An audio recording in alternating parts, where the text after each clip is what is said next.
Hi guys, in this short video I will tell you that how you can easily make google.com as homepage on Safari browser in your iPhone.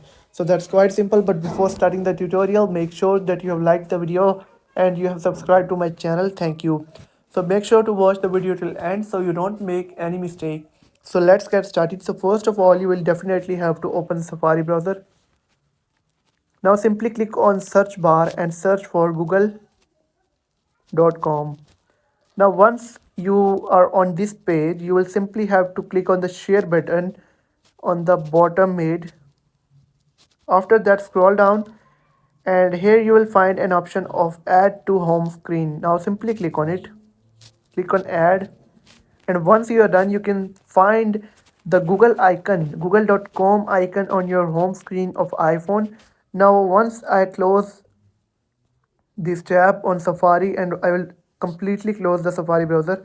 Now when I click on Google icon, it will directly open google.com on Safari browser. So that's how you can easily make google.com as home page